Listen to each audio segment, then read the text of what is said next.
Welcome to the NFP podcast, where we explore the empowering world of natural family planning. I'm Amy Smith. Join me and my co-host Emily Appledorn each week. Together, we're here to dive deep into the science, the stories, and the spirituality behind NFP. Every week, we push back against the free love culture and advocate for a culture of responsible love, where intentionality and respect are at the forefront of family planning. Join us as we discuss everything from the practicalities of charting and fertility awareness to the profound impact NFP can have on relationships and communities. Whether you're new to NFP or a seasoned pro, our podcast is your go-to resource for honest conversations, expert insights, and real-life experiences. So grab a friend, settle in, and get ready to be inspired. This is the NFP podcast. All right, guys, welcome back to the podcast. Hi, everyone. We are, full disclosure, I have a little person sitting on my lap for everyone. If you're a mom, you just know. She's a really cute one. Yes, very cute, but it was either this or screaming in the background outside the door of the office. So this is better. This is better. This is much better. Okay, so Emily's gonna get us started here. We're in our last section. Blessed Holy Week to everyone. Can't believe we made it to the end. So we are in Familiaris Consortio, and we're gonna finish it up today. So we're excited. We've really enjoyed this encyclical, and Emily's gonna kick it off for us. Part 3, Agents of the Pastoral Care of the Family. As well as the family, which is the object, but above all the subject of pastoral care of the family, one must also mention the other main agents in this particular sector. Bishops and priests. The person principally responsible in the diocese for the pastoral care of the family is the bishop. As father and pastor, he must exercise particular solicitude in this clearly priority sector of pastoral care. He must devote to it personal interest, care, time, personal and resources. But above all, he must devote to it personal interest, care, time, personnel, and resources. But above all, personal support for the families and for all those who, in the various diocesan structures, assist him in the pastoral care of the family. It will be his particular care to make the diocese ever more truly a quote-unquote diocesan family, a model and source of hope for the many families that belong to it.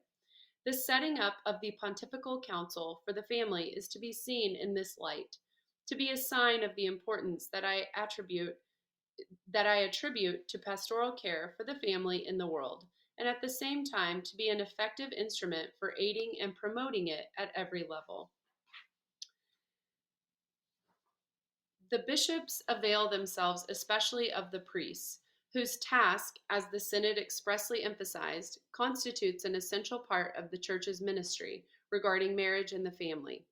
The same is true of deacons, to whose care this sector of pastoral work may be entrusted. Their responsibility extends not only to moral and liturgical matters, but to personal and social matters as well.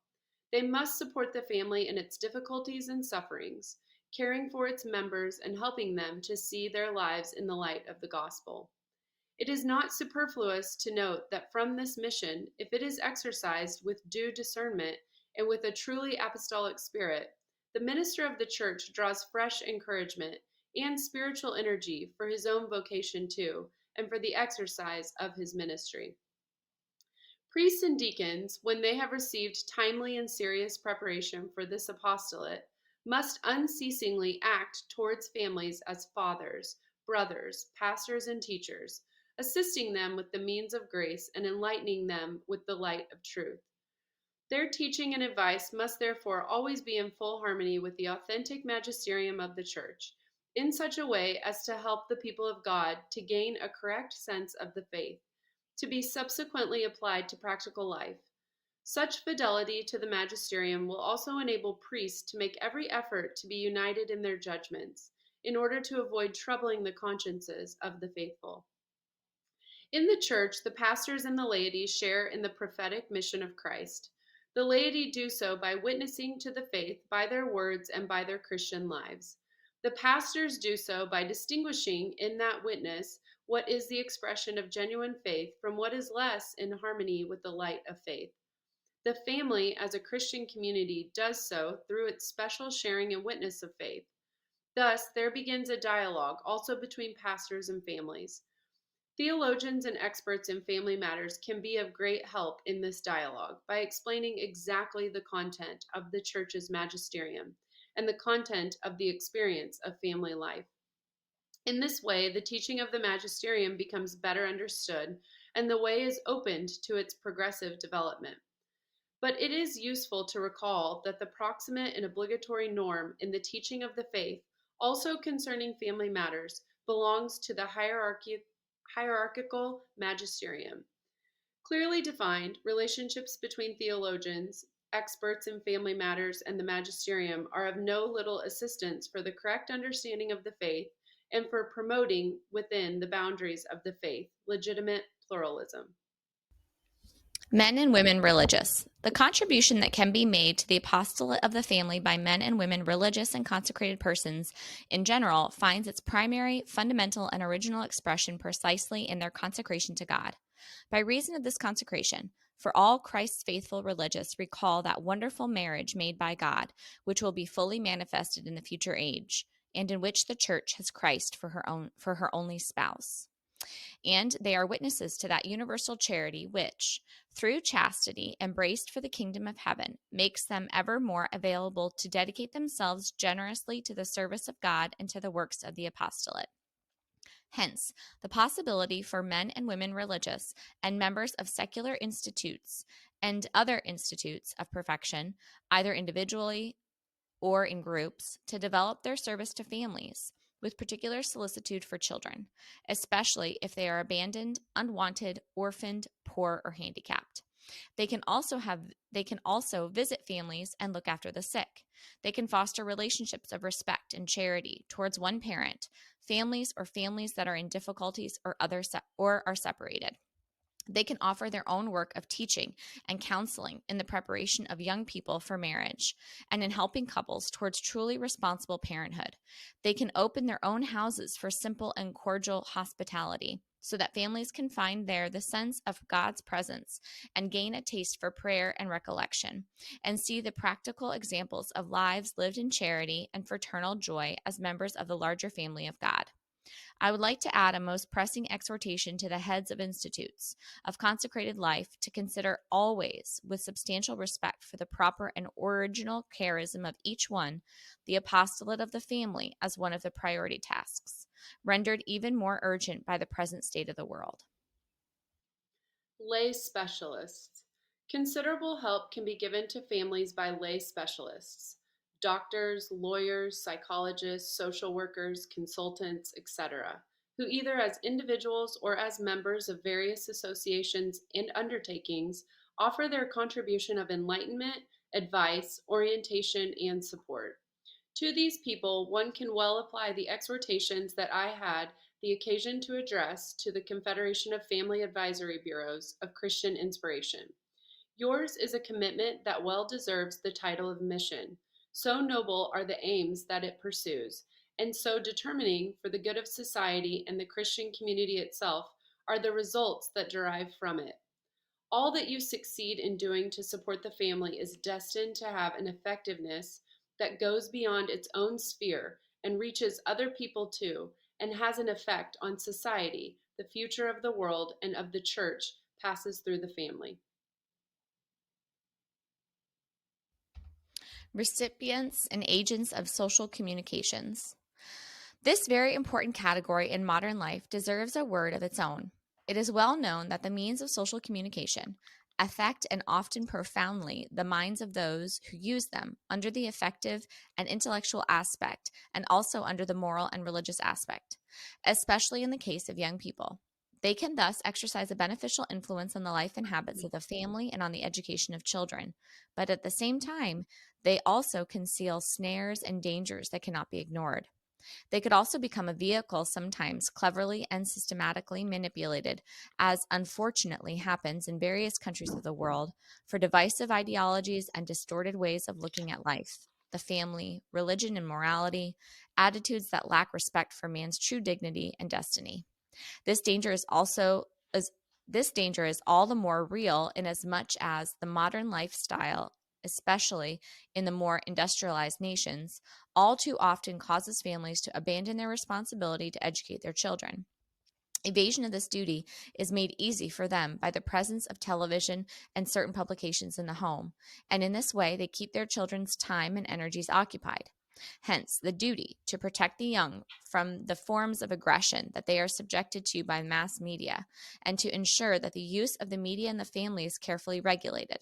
Families should also take care to seek for their children other forms of entertainment that are more wholesome, useful, and physically, morally, and spiritually formative, to develop and use to advantage the free time of the young and direct their energies.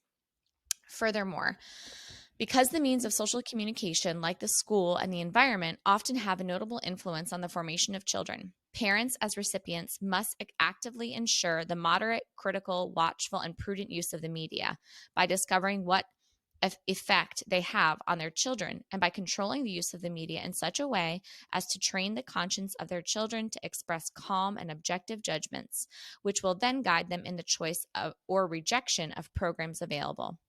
With equal commitment, parents will endeavor to influence the selection and the preparation of the programs themselves by keeping in contact through suitable initiatives with those in charge of the various phases of production and transmission.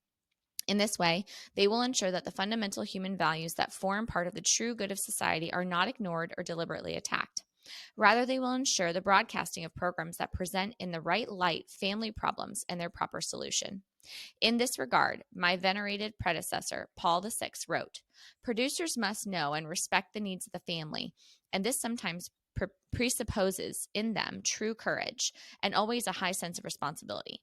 In fact, they are expected to avoid anything that could harm the family in its existence, its stability, its balance, and its happiness. Every attack on the fundamental value of the family, meaning eroticism or violence, the defense of divorce, or of antisocial attitudes among young people, is an attack on the true good of man." I myself, on a similar occasion, pointed out that families, to a considerable extent, need to be able to count on the goodwill, integrity, and sense of responsibility of the media professionals, publishers, writers, producers, directors, playwrights, newsmen, commentators, and actors. It is therefore also the duty of the Church to continue to devote every care to these categories, at the same time encouraging and supporting Catholics who feel the call and have necessary talents to take up this sensitive type of work. Part 4, Pastoral Care of the Family in Difficult Cases. Particular Circumstances. An even more generous, intelligent, and prudent pastoral commitment, modeled on the Good Shepherd, is called for in the case of families which, often independently of their own wishes and through pressure of various other kinds, find themselves faced by situations which are objectively difficult. In this regard, it is necessary to call special attention to certain particular groups, which are more in need not only of assistance, but also of more incisive action upon public opinion and especially upon cultural, economic, and juridical structures, in order that the profound causes of their needs may be eliminated as far as possible. Such, for example, are the families of migrant workers, the families of those obliged to be away for long periods, such as members of the armed forces, sailors, and all kinds of itinerant people. The families of those in prison, of refugees and exiles, the families in big cities living practically speaking as outcasts, families with no home, incomplete or single-parent families, families with children that are handicapped or addicted to drugs, the families of alcoholics, families that have been uprooted from their cultural and social environment or are in danger of losing it, families discriminated against for political or other reasons, families that are ideologically divided, families that are unable to make ready contact with the parish, families experiencing violence or unjust treatment because of their faith, teenage married couples, the elderly who are often obliged to live alone with inadequate means of subsistence. The families of migrants, especially in the case of manual workers and farm workers, should be able to find a homeland everywhere in the church. This is a task stemming from the nature of the church and as being the sign of unity in diversity. As far as possible, these people should be looked after by priests of their own right, culture, and language. It is also the church's task to appeal to the public conscience and to all those in authority in social, economic, and political life, in order that workers may find employment in their own regions and homelands, that they may receive just wages, that their families may be reunited as soon as possible, be respected in their cultural identity and treated on an equal footing with others, and that their children may be given the chance to learn a trade and exercise it, as also the chance to own the land needed for working and living. A difficult problem is that of the family which is ideologically divided. In these cases, particular pastoral care is needed. In the first place, it is necessary to maintain tactful personal contact with such families.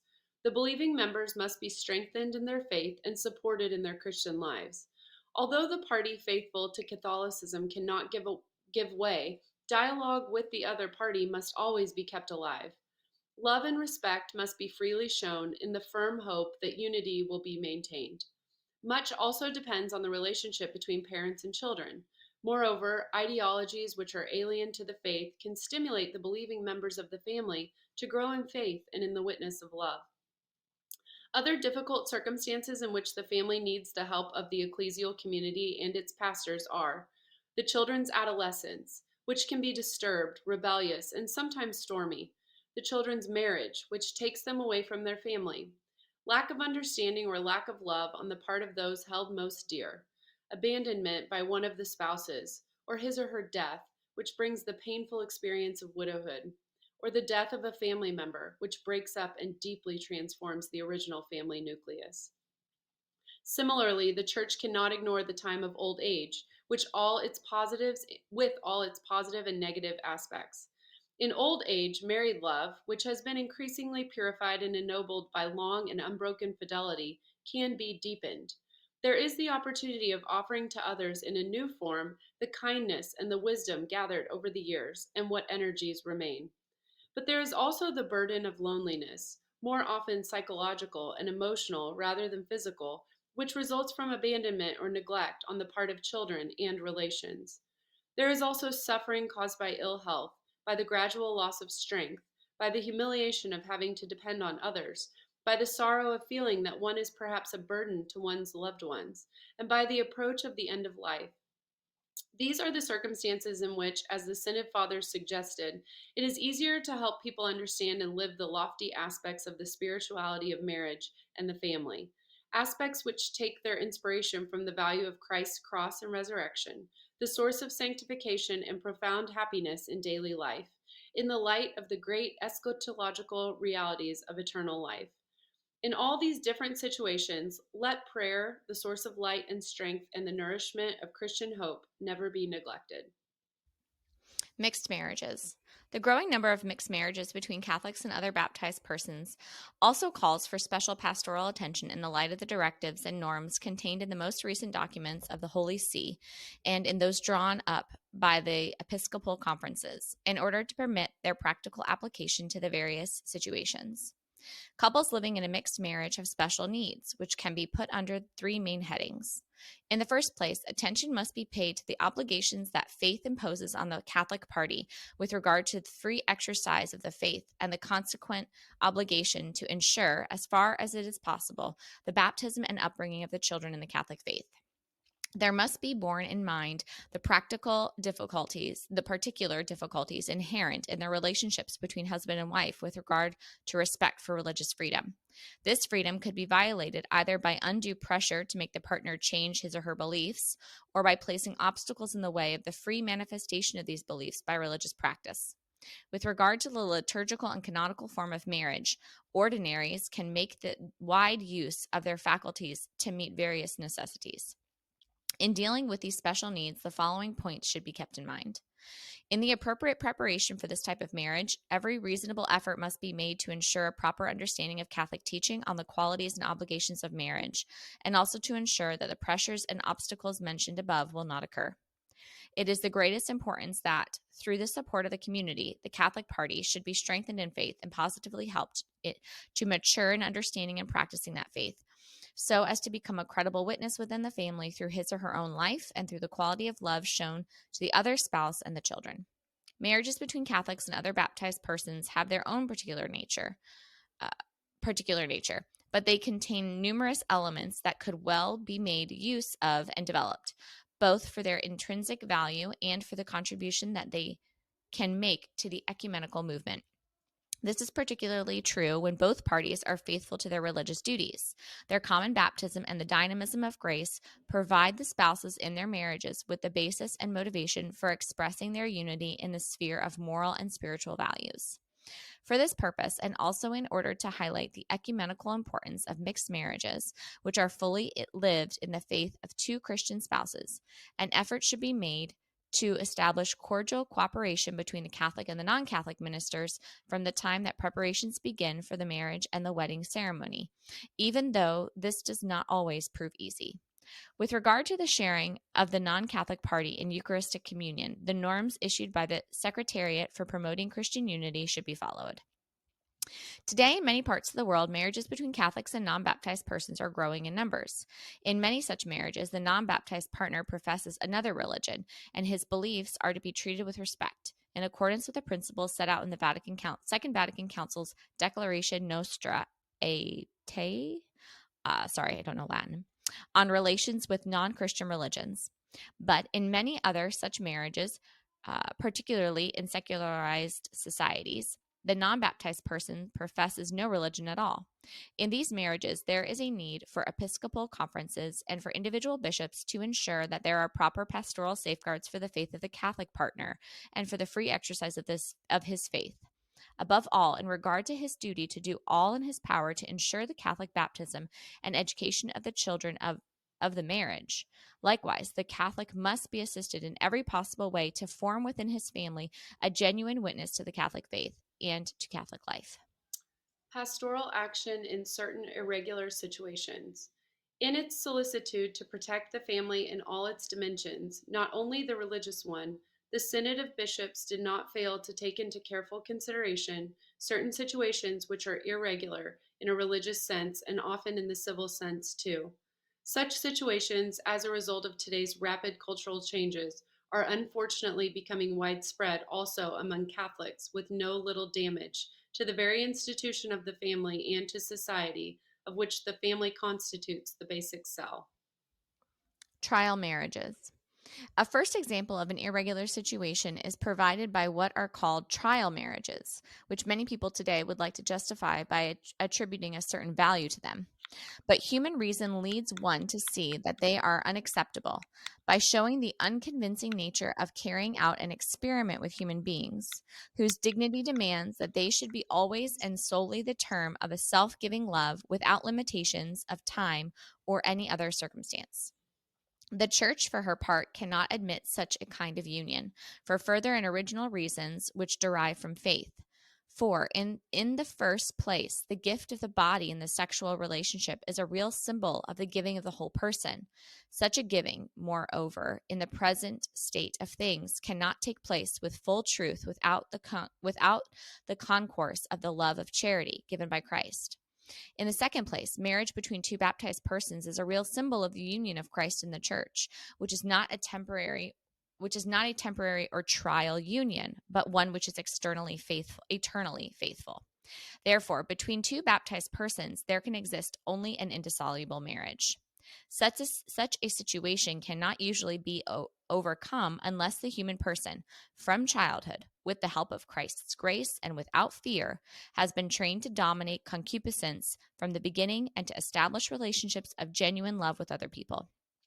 This cannot be secured without a true education in genuine love and in the right of use of sexuality, such as to introduce the human person in every aspect, and therefore the bodily aspect too, into the fullness of the mystery of Christ. It will be very useful to investigate the causes of this phenomenon, including its psychological and sociological aspect, in order to find the proper remedy. De facto free unions. This means unions without any publicly recognized institutional bond, either civil or religious. This phenomenon, which is becoming ever more frequent, cannot fail to concern pastors of souls, also because it may be based on widely varying factors, the consequences of which may perhaps be containable by suitable action.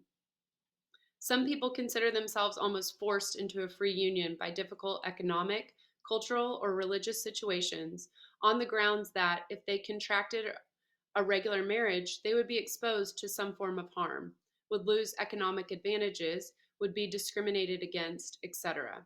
In other cases, however, one encounters people who scorn, rebel against, or reject society, the institution of the family, and the social and political order, or who are solely seeking pleasure.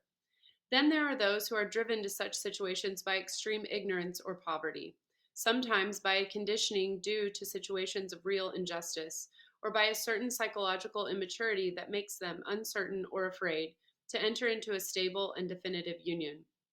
In some countries, traditional customs presume that the true and proper marriage will take place only after a period of cohabitation and the birth of the first child. Each of these elements presents the Church with arduous pastoral problems by reason of the serious consequences deriving from them, both religious and moral, the loss of the religious sense of marriage seen in the light of the covenant of God with his people, deprivation of the grace of the sacrament, grave scandal, and also social consequences, the destruction of the concept of the family, the weakening of the sense of fidelity, also towards society, possible psychological damage to the children, the strengthening of selfishness. The pastors and the ecclesial community should take care to become acquainted with such situations and their actual causes case by case. They should make tactful and respectful contact with the couples concerned and enlighten them patiently, correcting them charitably, and show them the witness of Christian family life in such a way as to smooth the path for them to regularize their situation. But above all, there must be a campaign of prevention by fostering the sense of fidelity in the whole moral and religious training of the young, instructing them concerning the conditions and structures that favor such fidelity, without which there is no true freedom. They must be helped to reach spiritual maturity and enabled to understand the rich human and supernatural reality of marriages as a sacrament. The people of God should also make approaches to the public authorities in order that the latter may resist these tendencies which divide society and are harmful to the dignity, security, and welfare of the citizens as individuals, and they must try to ensure that public opinion is not led to undervalue the institutional importance of marriage and the family. And since, in many regions, young people are unable to get married properly because of extreme poverty deriving from unjust or inadequate social and economic structures, society and the public authorities should favor legitimate marriage by means of a series of social and political actions which will guarantee a family wage, by issuing directives ensuring housing fitting for family life, and by creating opportunities for work and life. Catholics and civil marriages. There are increasing cases of Catholics who, for ideological or practical reasons, prefer to contract a merely civil marriage and who reject or at least defer religious marriage. Their situation cannot, of course, be likened to that of people simply living together without any bond at all, because in the present case, there is at least a certain commitment to a properly defined and probably stable state of life, even though the possibility of a future divorce is often present in the minds of those entering a civil marriage. By seeking public recognition of their bond on the part of the state, such couples show that they are ready to accept not only its advantages but also its obligations. Nevertheless, not even this situation is acceptable to the Church. The aim of pastoral action will be to make these people understand the need for consistency between their choice of life and the faith that they profess, and to try to do everything possible to induce them to regularize their situation in the light of the Christian principle, while teaching them with great charity and bringing them into the life of their respective communities. The pastors of the Church will regrettably not be able to admit them to the sacraments. Separated or divorced persons who have not remarried. Various reasons can unfortunately lead to the often irreparable breakdown of valid marriages. These include mutual lack of understanding and the inability to enter into interpersonal relationships. Obviously, separation must be considered as a last resort after all other reasonable attempts at reconciliation have proved vain. Loneliness and other difficulties are often the lot of separated spouses, especially when they are the innocent parties. The ecclesial community must support such people more than ever. It must give them much respect, solidarity, understanding, and practical help, so that they can preserve their fidelity even in their difficult situation. And it must help them to cultivate the need to forgive, which is inherent in Christian love, and to be ready perhaps to return to their former married life. The situation is similar for people who have undergone divorce, but being well aware that the valid marriage bond is indissoluble, refrain from becoming involved in a new union and devote themselves solely to carrying out their family duties and the responsibilities of Christian life. In such cases, their example of fidelity and Christian consistency takes on particular value as a witness before the world and the church. Here it is even more necessary for the church to offer continual love and assistance without there being any obstacle to admission to the sacraments. Divorced persons who have remarried. Daily experience unfortunately shows that people who have obtained a divorce usually intend to enter into a new union, obviously not with a Catholic religious ceremony. Since this is an evil that, like the others, is affecting more and more Catholics as well, the problem must be faced with resolution and without delay. The Synod Fathers studied it expressly. The Church, which was set up to lead to salvation all people, and especially the baptized, cannot abandon to their own devices those who have been previously bound by sacramental marriage and who have attempted a second marriage. The Church will therefore make untiring efforts to put at their disposal her means of salvation. Pastors must know that, for the sake of truth, they are obliged to exercise careful discernment of situations. There is, in fact, a difference between those who have sincerely tried to save their first marriage and have been unjustly abandoned, and those who, through their own grave fault, have destroyed a canonically valid marriage. Finally, there are those who have entered into a second union for the sake of the children's upbringing, and who are sometimes subjectively certain in conscience that their previous and irreparably destroyed marriage had never been valid. Together with the Synod, I earnestly call upon pastors and the whole community of the faithful to help the divorced, and with solicitous care to make sure that they do not consider themselves as separated from the Church. For as baptized persons, they can, and indeed must, share in her life. They should be encouraged to listen to the Word of God, to attend the sacrifice of the Mass, to persevere in prayer, to contribute to the works of charity and to the community efforts in favor of justice, to bring up their children in the Christian faith, to cultivate the spirit and practice of penance, and thus implore day by day God's grace. Let the Church pray for them, encourage them, and show herself a merciful mother, and thus sustain them in faith and hope. However, the Church reaffirms her practice, which is based upon sacred scripture, of not admitting to Eucharistic communion divorced persons who have remarried. They are unable to be admitted thereto from the fact that their state and condition of life objectively contradict that union of love between Christ and the Church, which is signified and effected by the Eucharist. Besides this, there is another special pastoral reason. If these people were admitted to the Eucharist, the faithful would be led into error and confusion regarding the Church's teaching about the indissolubility of marriage. Reconciliation in the sacrament of penance, which would open the way to the Eucharist, can only be granted to those who, repenting of having broken the sign of the covenant and of fidelity to Christ, are sincerely ready to undertake a way of life that is no longer in contradiction to the indissolubility of marriage. This means, in practice, that when, for serious reasons, such as, for the example, the children's upbringing, a man and woman cannot satisfy the obligation to separate, they take on themselves the duty to live in complete continence, that is, by abstinence from the acts proper to married couples. Similarly, the respect due to the sacrament of matrimony, to the couples themselves and their families, and also to the community of the faithful, forbids any pastor, for whatever reason or pretext, even of a pastoral nature, to perform ceremonies of any kind for divorced people who remarry.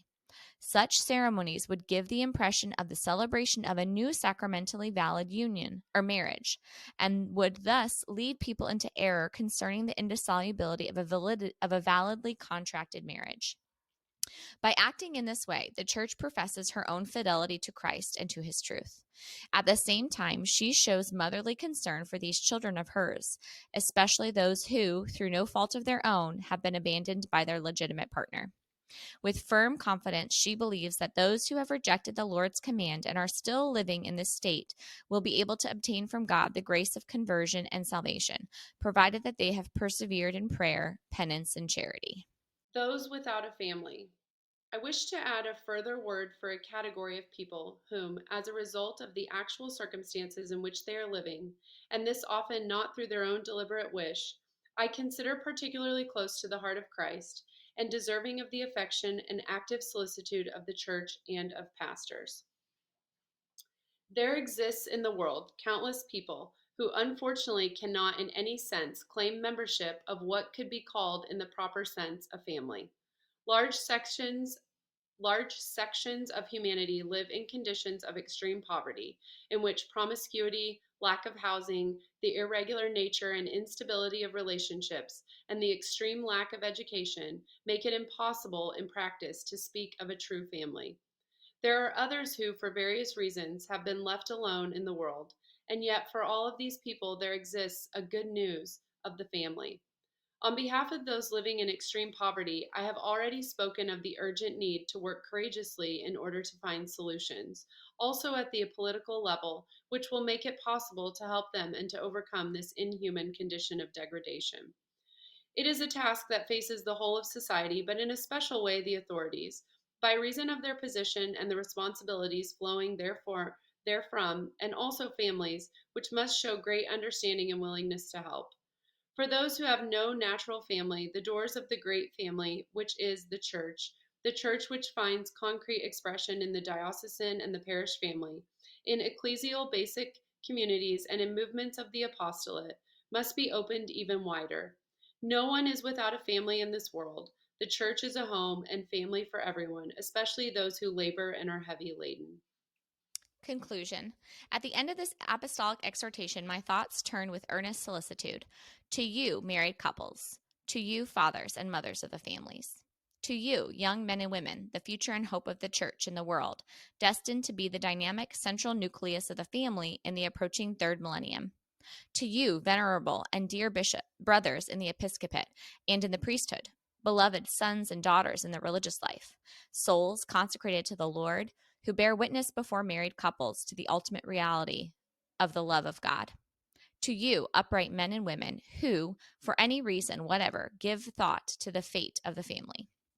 The future of humanity passes by way of the family.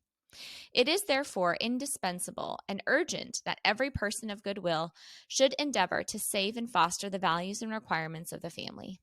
I feel that I must ask for a particular effort in this field from the sons and daughters of the church. Faith gives them full knowledge of God's wonderful plan. They therefore have an extra reason for caring for the reality that is the family in this time of trial and grace. They must show the family special love. This is an injunction that calls for concrete action. Loving the family means being able to appreciate its values and capabilities, fostering them always.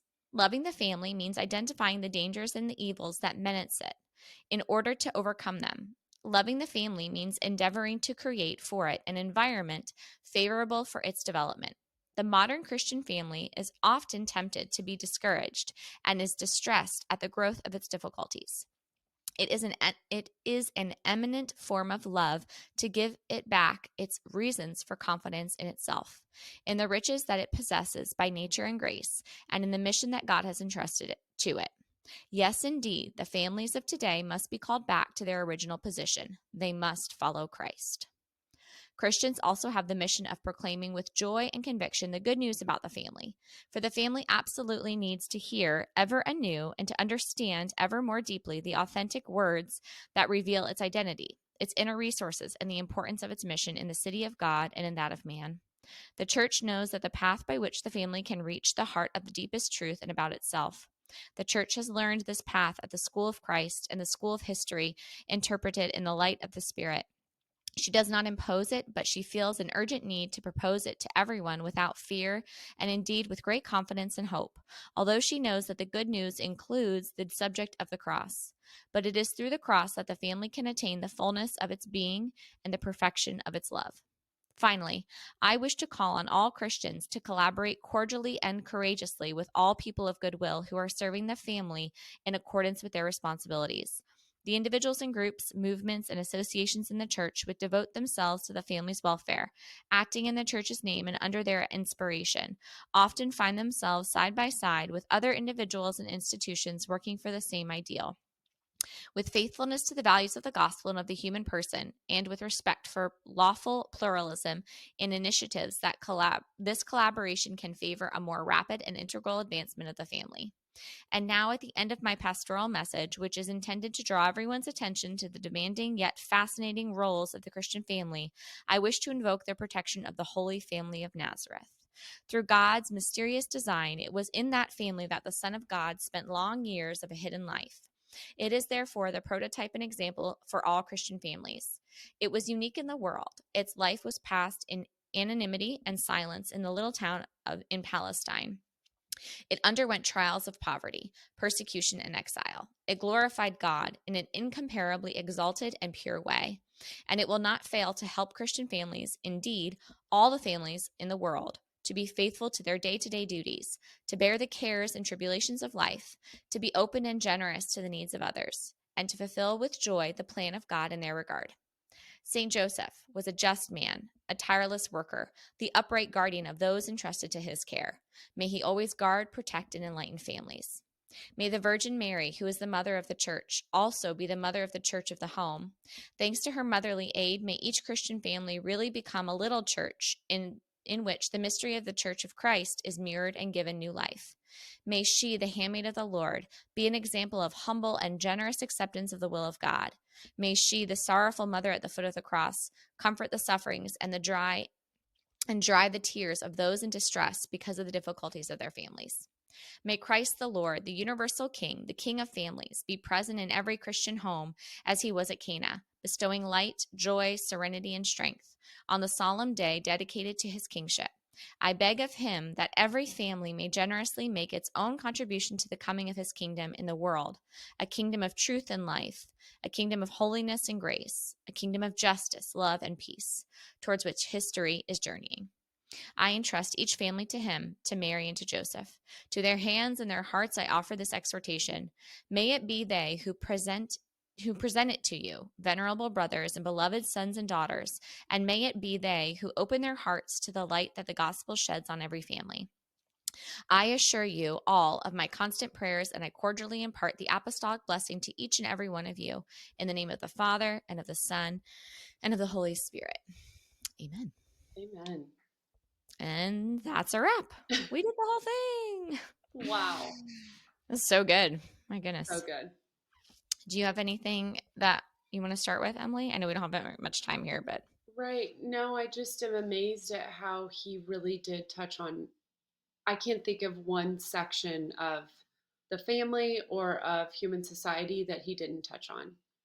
And while it was lengthy, I felt like he did every section justice, you know?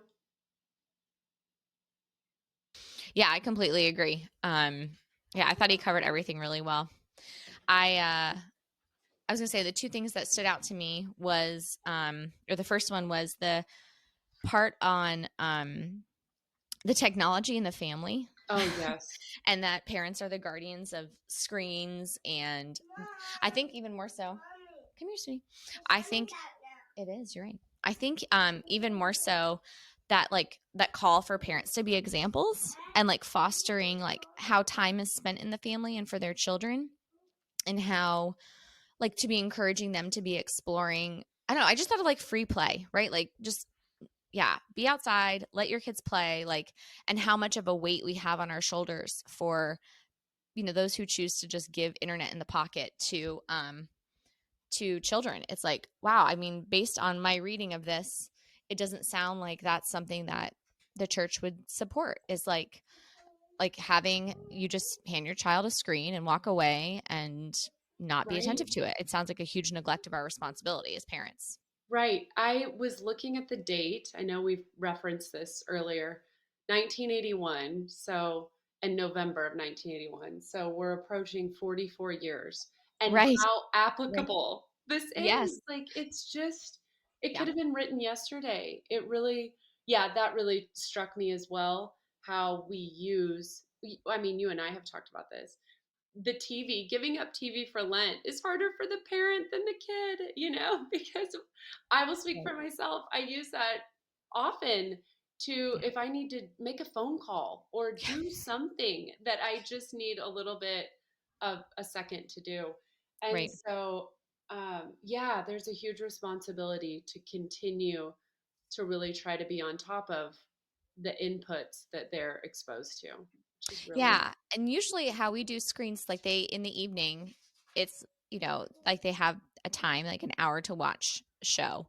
And I guess like in other parts of our day, and I have older one, I have an older one too. Like he's, 8.5 now, but like, I don't know. I think maybe maybe this isn't the right mindset, but I'm just like, figure it out.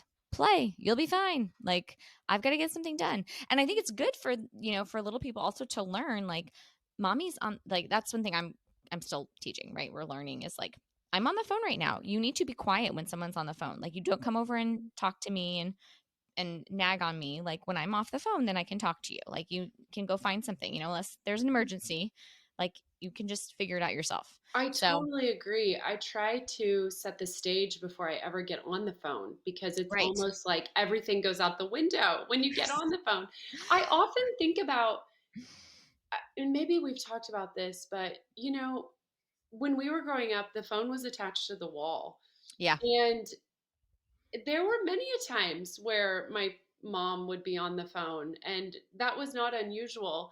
And now I feel like sometimes I try so hard to not be on my phone, but there is so much that can be learned in that situation, like you just said. Like you're teaching, like this is a time of, you know, there's manners to be learned here when someone else Right. is speaking and in a different conversation. Right. And so Right. it's like finding the balance, right? Right.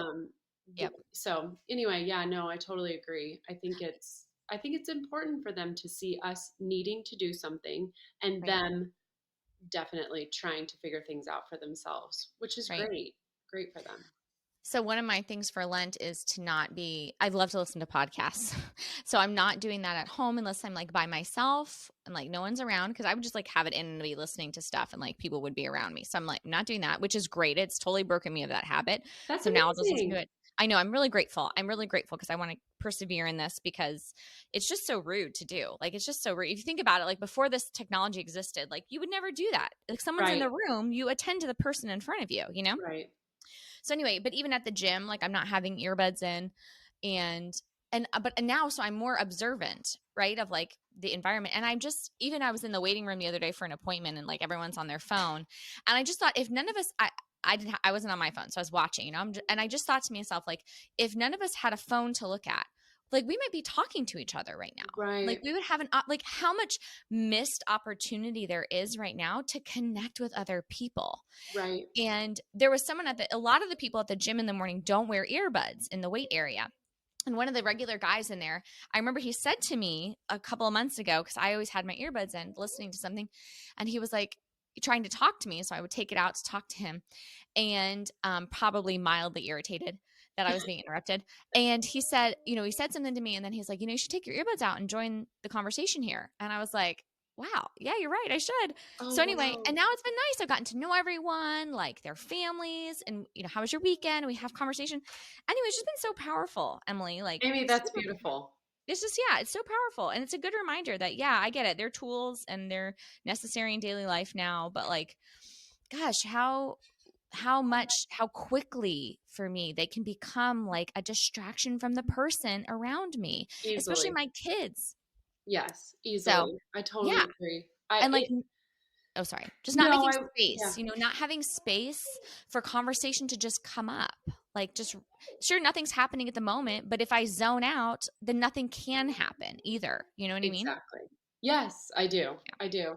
Once again, I toe the line on extremes. And so it is like, we do live in this world, right? I don't want to be of the world, but I am in the world, and I have to. I'm definitely, Lent has definitely helped me with all of that as well. That's been a huge, my phone has been a huge part of Lent, and not listening to things as well. And I definitely feel better about things as well. It's just, I, I really have to, I have to work with myself on extremes. Like, I can't just say, I can easily shut things out. And I know there's a lot of good also that I don't want to shut out, you know? And Absolutely. Yeah, so it's just finding the balance. And I love exactly. when you mentioned not doing it around other people. That's a great balance, right? Like, you can still enjoy those things because there is fruit from so many things online. But it's just knowing when to do that. I love that. Yes, exactly. Yes, no extremes. Yes, finding Exactly. Rightly balance is ordered, good. Yeah, right? Yeah. yeah. Yeah. I love that. The only other thing that, well, not the only other thing, there's other stuff that I was like, oh, that's really good. But one of the main things that jumped out from this last section here about the different forms of the different states of marriage and the need for pastoral care. You reminding us of the date that this was written. I'm just thinking, wow, he thought screens needed to be addressed back then. If only he was writing today, this same document, it would be more intense. But also the different particular circumstances and situations of the family structure. I guess the other thing that popped out to me here was, or the question I had in my mind is more like, why, as a church, as the body of Christ, aren't we tending more to our own family? Like, and our own family is like the church. And I give a lot of credit, I think, to our Protestant brothers and sisters, because I think whether it's in education, right, the forming of Protestant Christian schools, or their church community, they actually have a lot of emphasis on like the formation of the faithful first, and educating their families first and their children first, and then going out into the world. I think as Catholics, we're just too quick to, it's glamorous to feed the kids in Africa, You're right. and to have the mission in Haiti that we're taking care of, and the church in Haiti that we're taking care of. Meanwhile, in our own parish, 75% of the couples are using birth control, Right. And most of them are, maybe some of them are living in divorced and remarried states, or their marriages aren't approved by the church, or their marriage is in distress, or their kids don't know the faith, or them as adults don't know the faith. Like, meanwhile, our church is suffering and dying here at home. But, don't we look so great because the church in Haiti, we're giving them lots of money and time and attention? Like, I don't know. That's just what was screaming at me this whole time we were reading this section, was like, Wow. what a mispriority we have going on in the Catholic Church, I think, right now in America. It's like, yeah, do you know what I mean, Emily? Not that Yeah. it's not important to also help our brothers and sisters in Haiti, but you have to put the mask on yourself before you can help your neighbor. And I think Right. these situations that we have in the church, they might just not look like, it's like an internal bleed versus an external bleed, right? Yeah. Someone starving in Haiti, it's an external bleed. You can see that. Someone in crisis who's not living in accord with their faith, but going up to receive the Eucharist every Sunday, well, that might be more of an internal bleed, right? And that we don't see the disease and the disorder, but it's very much there and it's growing. It's like a cancer. Right. So, It's a yeah, disservice to the family. And I really feel like, I was just talking to our little girl, Isabella, about this. Like, our actions affect others, right? So, when this is a prime example of that, when our body of Christ in, let's just say, our country, when our body of Christ is not living out their vocation in accordance with the church as a family, that affects society and the demise of society. And so it is really important to strive for that holiness in the family. As hard as that is, that's a daily cross. That is a cross, right? Like, and something that we should just all be aware of, that we need to cultivate. Like, we can't just expect our families to just end up being great, right? We have to really try. We have to right. really try hard. Yeah. Well, and in here, the plea that he makes to the bishops and to the priests and to religious and to the consecrated laity about focusing on the family. Again, like, we're sending all this money to such and such cause, but we don't have money to offer childcare at this event so that families can come and their small children can be watched and the parents can attend the faith formation event, or we can't we can't Oh, schedule things accordingly so that families can also attend Stations of the Cross with small children that are an appropriate time. Like, I just think that there's this lack of prioritizing. It seems to me anyway, maybe I misread this entire encyclical, Emily, but it seems to me he is, and at the time, right, this is in the 80s, but I would say, well, it's just the problem has just exacerbated. I don't think anything's really gotten better since then. right, right, Like the need to prioritize the family, and not only the nuclear family of like you and your spouse and your children, but the family of God's family, the church and his people. right, It's like, right, look, most of the people in your congregation don't believe Jesus is present in the Eucharist, and they're coming right, to attend Mass every Sunday, and they're going up to receive the Eucharist. This is right, an issue. Like, stop with the ministry feeding the poor for maybe a week, and why don't we like focus on attending to that or something, right. I don't know. Maybe that's an extreme. Okay, maybe you don't have to stop that, but I just feel like equal effort, maybe at least. Like, how do we Or attend to just those things? And those are hard. attention. Yeah, Yeah, and maybe that's it. Is like maybe it's just that, our fallenness of like, that's really hard. Like, we'll just, we'll keep praying for them and we'll just be a good example and hope yes, everything works out. And it's like, but that's not it. That's not what we're called to as parents. We can't just pray for our kids and try to be a good example and hope everything works out. Like, there has to be actual direct instruction as well with those things. So right.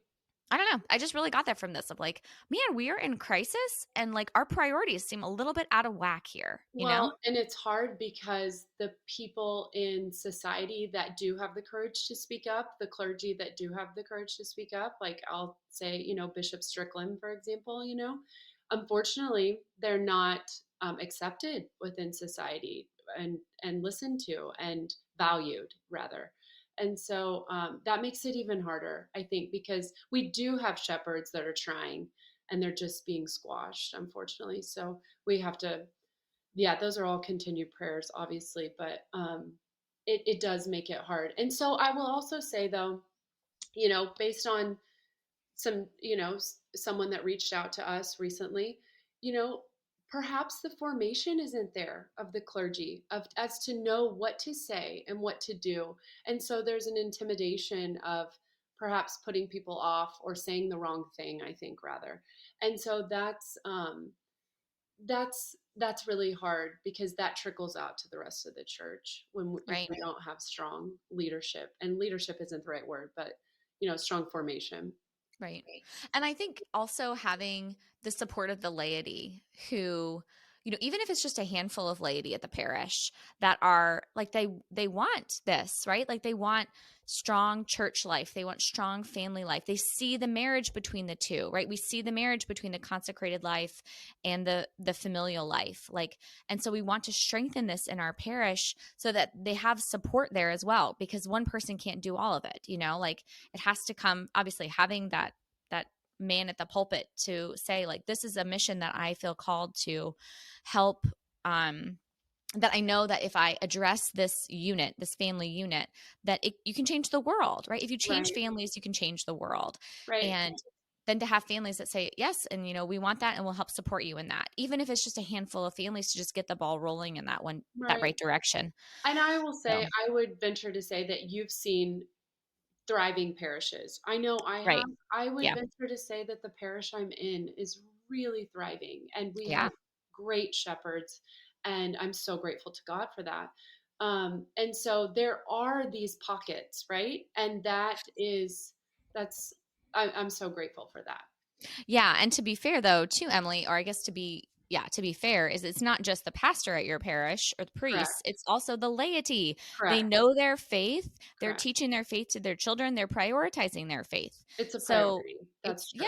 it's not just the priest. I mean, it is great. It's very important. I completely agree to have that witness Yes. of someone striving after holiness and to have families doing their job at their home. Like it's just I don't know. I think the graveness of the matter like just really comes out in this encyclical in such a beautiful pastorally, fatherly written way. Like, hey Yes. guys, this is a serious issue. And all these different offsets of marriages that we think are okay, they're not. And I love the way he addresses each of them, like firmly and Lovingly. with truth and with love. Yes, but he says, where is it? It's in one of the lines here. It was like kind of like this is nevertheless, not even this situation is acceptable to the church. Like he has like a whole paragraph about Catholics and civil marriages. And then he ends with like, I get this is going on. It's not acceptable. Right. That's just so beautiful, like so beautifully written, so beautifully addressed that, this is not tolerable. This is not going to further the mission of the church if we continue to to water it down. And that can come into play when we're forming people for marriage, right? Which priests have a lot to do with, like how we form people for marriage. I just think I'm talking to a couple right now, and one of them is not Catholic and one of them is, and they're discerning whether or not they're going to move forward to pursue engagement or marriage, what they're called to. And I'm trying my best to gently counsel and share, the truths of the faith with someone who's not Catholic, but at the same time also say like, look, this isn't like marrying a Catholic doesn't mean like you just get to kind of like mix the two worldviews and kind of do whatever. Like, no, if you're committing to like a Catholic marriage, a Catholic is getting married, this is what that entails. I just feel I know we've talked about this before, Emily. Sorry. And then, if you have anything else to say, then we can wrap up. But no, you're good. I just feel like we've talked about this before, but I just have so much more, I guess, respect for someone who looks at what the Catholic Church has to offer, like the truths of the church, and then says, no, thank you. And I'll go get married by the justice of the peace, versus like not knowing or knowing and just saying, well, do they really mean that? Like, it's not that big of a deal. We can kind of do this, more that like the cafeteria. Yeah. Or just that apathy. And I think to me, that is definitely a bias I have, right? Because I recognize in myself for so long, I lived in such an apathetic state of like just not caring or not even being concerned with much, not recognizing anything. And I recognize it's a huge grace. Like we need to pray for that grace this Easter, the grace of courage and conviction and zeal, like the zeal of the Holy Spirit in Pentecost. So that the lukewarmness will be stomped out for sure. Right. Yeah. In my own marriage and family, like to not be lukewarm. That is definitely, Emily, that's perfect. That's my prayer, is to not be lukewarm. I don't want my heart to be lukewarm. Yeah. Same. So good. Amen. Okay. All right. Yeah. That's it. It's great. Woo-hoo. Okay. So Emily and I are done for Lent. Yay. Hope everyone has a blessed Easter, a wonderful Holy Week with your family. Hope everyone can experience the Triduum wherever they are. And then after Easter, or after this week, we'll have a couple interviews coming out. So Emily and I will be back in middle of May to record another episode. So in the meantime, I hope you guys enjoy the guests we have on to share about some interesting programs that are out there for people who are interested in fertility awareness and NFP. And then also just want to hear some cool personal stories of people who use NFP. So that's it. Thanks so much, Emily. Have a great Holy Week, and we'll see you guys in a couple weeks. You too, Amy. Bye-bye. That wraps up another episode of the NFP podcast. Thank you so much for joining us today. We hope you found our discussion enlightening and empowering. Don't forget to subscribe so you never miss an episode. We'd love to hear from you. Please connect with us by sending us an email with your questions and stories to thenfpshow@gmail.com. We'll be back next week with more insights, tips, and heartfelt conversations about natural family planning. Until then, love responsibly.